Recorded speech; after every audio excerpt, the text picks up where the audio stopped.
From Studio 3 at Buzz TV, it's The Horse's Mouth with Tom McManus.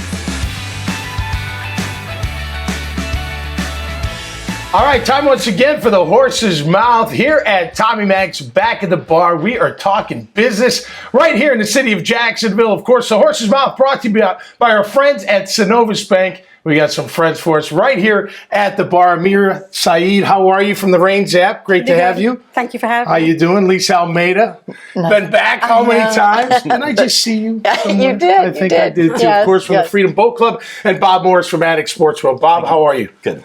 How's everybody doing in this fine city of Jayville? It's all good. Good to be alive. Yes. Business is good. Yes. Business is good. You're starting off a new project with the Rains app. Why don't you tell us a little bit about it? So the Rains app is a question and answer platform designed for infrastructure professionals, and by infrastructure we mean aviation, ports, highway, bridges, and so you can ask a question on it. You can ask it privately or anonymously. Okay.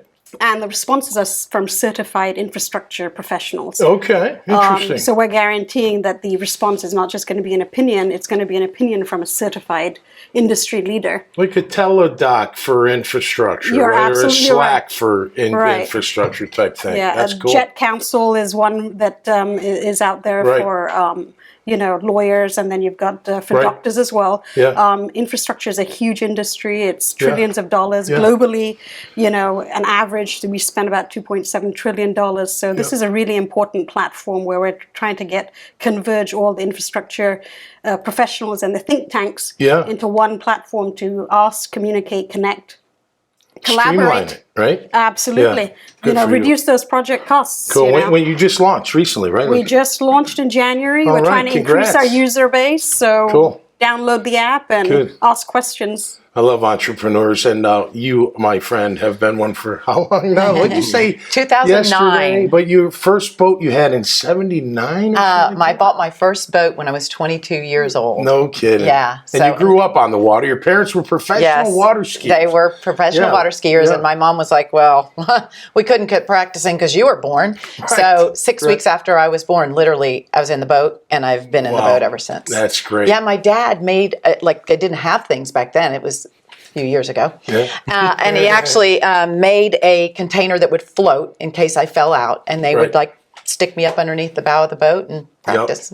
Wow. So how many locations? We have three? Three locations. That's great. I remember when you just started. I know. That's fantastic. We started with 4 boats in 2009. Wow. And now we have 3 locations and about 110 boats. That's so cool.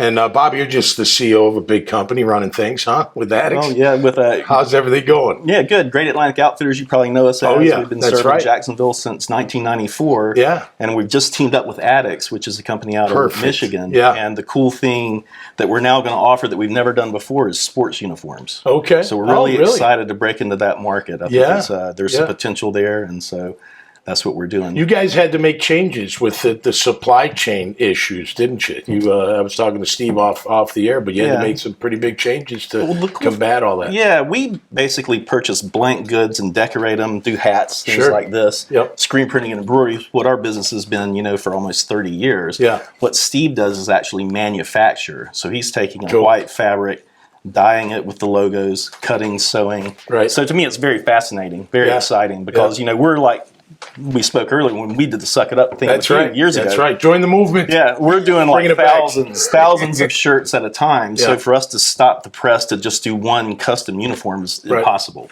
But now it's going to be possible. So a merger is kind of like a new football coach coming to a new team, right? Yep. And the honeymoon phase is great. Like we're seeing it now with the Jags. Everyone loves each other. Love, right? I love, they're the best. We're all in the same line. But when things get a little hairy or tough, that's when things. How do you stop that from happening? Or how do you assure that won't happen with going into a merger like that? Well, I think the thing is Steve has a more global vision than I do. I mean, my partner Sean and I have been doing this a long time. That's right. We're really good in Jacksonville, Yep. but we've never really looked outside this region. Okay. So the exciting thing is with his vision, it's going to take it to the next level. I mean, we're kind of maxed out. He and I as partners, we've been doing this, we say longer than most people stay married. Yeah. Sean and I have been in business. So it's just going to have a new set of eyes on things. Steve's really smart. He's got a logistics background, so he's going to be looking at our systems and just getting more efficient. Yeah. And then, it's just really exciting for us. Yeah. And to be able to personally take a step back a little bit and just focus more on things that I would like to do, which is sales, marketing, artwork. Yeah. And not have to do HR and accounting and listen to you three, different businesses, but it's all about efficiency, right? You have to be efficient in whatever you're doing, right? Or you're wasting time, and time is money. Or especially. Oh, yeah. Well, especially with us, especially like on the weekends when we're so busy and we're moving all those boats out, we've got to make sure we've got enough dock staff, that they know what they're doing, that we're doing it safely. And that's like the number one thing for us.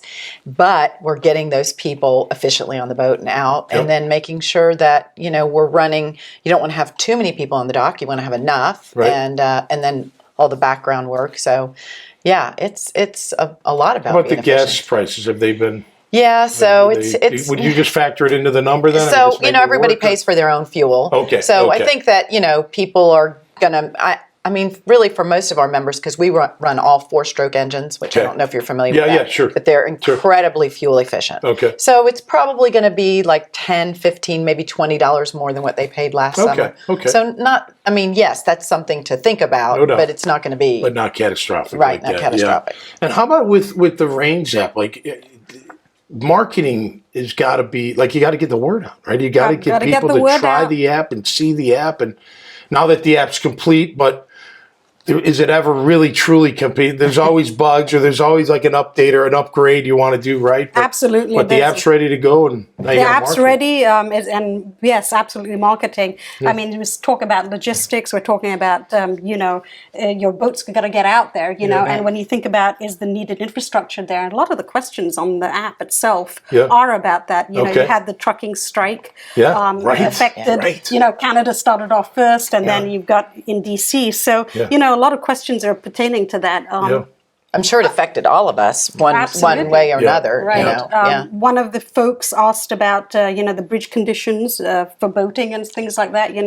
We've got 7 bridges here in Jacksonville. It is a concern. Yeah, no doubt. And so the app is kind of opening up that discussion to have.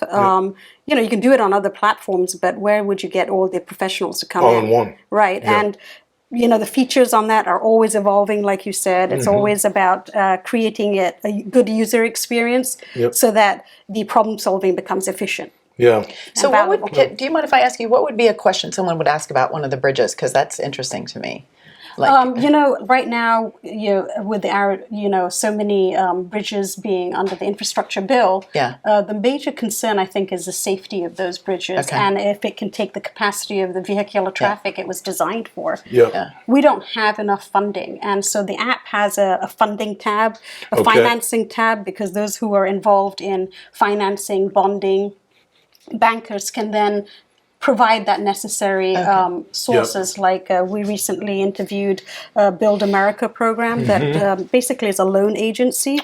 So bridge folks that mostly are owned by the Department of Transportation, US DOT, they can go and partner with the Build America program and get grants to improve those bridges. I tell you, I go over the Matthews every morning after I drop my daughter off at La Villa, and I'm like, you mentioned and then I'm like, that's a long way down. Please, stay together. Get that glue together or something. How about with automation and what you guys do, Bob? I mean, you started off as a small, local place. You've grown and grown and grown, and now you're doing this merger, but getting into that, right? Your automation of delivery, of ordering, of whatever the case may be. Was that a challenge, or was that just kind of a natural progression? Going from where you started to. Well, the progression for us is, when you start out in screen printing, you usually have just like back in high school class, hand press. And then we automate to move into, automated presses, which they're basically driven by air.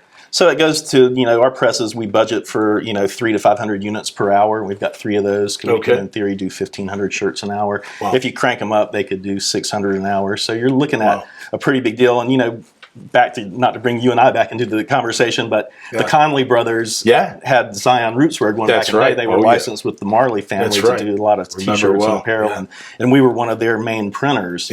So when they signed on with us, we were able to get the capital to upgrade the equipment, and that's what basically launched us, to be quite honest. You got any of those leftover Bob Marley shirts? Because I used to have a ton of them, and then they're all gone. I would like to get that rolling again. Man, that was a huge, big step for us, and they were really successful. I think Universal Studios bought it out, and so everybody made money. But it was a really that cool story thing. is a great story. How they got that gig, the Conley brothers, who are good friends of both of ours. Well, best of luck on the merger. Oh, it's going to be and great. Moving forward, Lisa, of course, you'll be back again. You're the record holder at 4 now, so we got to have you coming back. And Ameera, great to meet you, and best of luck with everything. That's not easy launching something, but it sounds like you guys got it all together. It's a great idea, and now you just crank up the engine and let it ride, right? Let it rip. Absolutely. Thank you very much. Best of luck. Go Jags, huh? We're all excited. Yes. Oh, yes. Overall, I'm excited. Oh, yeah, I'm excited. definitely. Me too. All right, man. Love it. Love talking business right here at the bar at Tommy Max. Of course, brought to you by Synovus Bank, and another great business right here in Jacksonville. So until next time, stay cool and be safe. We'll see you right here on The Horse's Mouth.